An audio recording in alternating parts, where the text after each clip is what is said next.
সরাসরি আপনাদের সাখাওয়াত মেমোরিয়ালে নিয়ে যাব, যেখানে ভবানীপুর বিধানসভা কেন্দ্রের গণনা চলছে। আপনাদের ছবি দেখিয়েছি যে মমতা বন্দ্যোপাধ্যায় কিছুক্ষণ আগে সেখানে পৌঁছেছেন এবং শুভেন্দু অধিকারী ছিলেন। দুজনের কাছ থেকে মোবাইল ফোন বাজেয়াপ্ত করেছে নির্বাচন কমিশন। সরাসরি কৃষ্ণেন্দু অধিকারী আমাদের প্রতিনিধি রয়েছেন।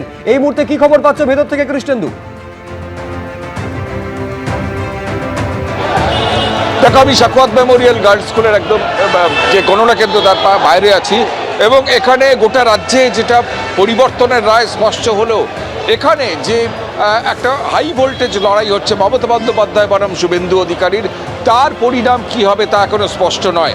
ত্রয়োদশ রাউন্ড পর্যন্ত বা 13তম রাউন্ড পর্যন্ত যে গণনা হয়েছে তাতে মমতা বন্দ্যোপাধ্যায় 5349 ভোটে এগিয়ে আছেন, কিন্তু এখনো পর্যন্ত গণনা চলছে কিনা সেটা এখনো ভেতর থেকে স্পষ্ট করা হচ্ছে না। কিছুক্ষণ আগে মমতা বন্দ্যোপাধ্যায় স্বয়ং ঠিক এই জায়গা থেকে, অর্থাৎ এজেসি বোস রোড থেকে তিনি ঢোকেন, এখানে নিজের গাড়ি করে ঢোকেন, কিন্তু ঢোকার সময় প্রচুর বিজেপি কর্মী সমর্থক তারা কিন্তু এখানে উপস্থিত ছিলেন এবং তারা চোর চোর স্লোগান দেন। আমরা দেখছি একটার পর একটা গাড়ি এইভাবে বেরোচ্ছে, কিন্তু এখনো পর্যন্ত এই ভবানীপুর কেন্দ্রে কে জয়লাভ করবেন শেষ পর্যন্ত এখনো পর্যন্ত সেটা স্পষ্ট নয়।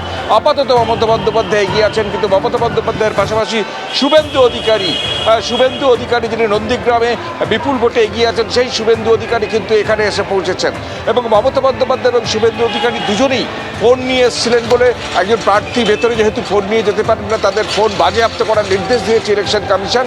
কিন্তু বাইরের যে ছবিটা আমরা দেখতে পাচ্ছি, মমতা বন্দ্যোপাধ্যায় যখন এই যে ব্যারিকেড আছে, এই ব্যারিকেডের ভেতর দিয়ে যখন ভেতরে ঢোকেন, তখন বাইরে প্রচুর বিজেপির কর্মী সমর্থক ছিলেন, তারা চোর চোর স্লোগান দেন। মমতা বন্দ্যোপাধ্যায়কে কার্যত ঘিরে বিক্ষোভ দেখাতে শুরু করেন। পুলিশি তৎপরতায় মমতা বন্দ্যোপাধ্যায় ভেতরে যান এবং ভেতরে গিয়ে তিনি এখন আছেন। শুভেন্দু অধিকারী তিনি অন্য পিছনের রাস্তা দিয়ে তিনি ভেতরে ঢোকেন, অর্থাৎ একদিকে শুভেন্দু অধিকারী, একদিকে মমতা বন্দ্যোপাধ্যায়, দুজনই এই গণনা কেন্দ্রের ভেতরে আছেন। এবং তার চেয়েও স্পষ্ট যে তুমি জানো যে এখানে এখন বিজেপির কর্মী সমর্থকরা ভিড় করে আছে, কিন্তু কিছুক্ষণ আগে এই জায়গায় অর্থাৎ এজেসি বোস রোডের ঠিক উল্টো দিকে, অর্থাৎ যেখানে গণনা হচ্ছে তার পাশে, সেখানে একটা পেট্রোল পাম্পে তৃণমূলের কর্মী সমর্থকদের নিয়ে বসেছিলেন সুব্রত বক্সী, তৃণমূলের রাজ্য সভাপতি।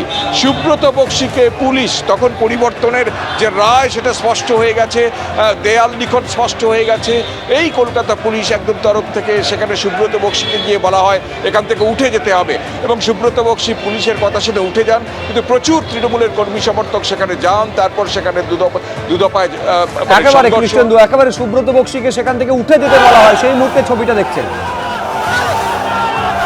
এইটা হচ্ছে মমতা বন্দ্যোপাধ্যায় যখন এই সাখাওয়াত মেমোরিয়াল স্কুলে ঢুকছেন গণনা কেন্দ্রে, সেই মুহূর্তে ছবি দেখছেন।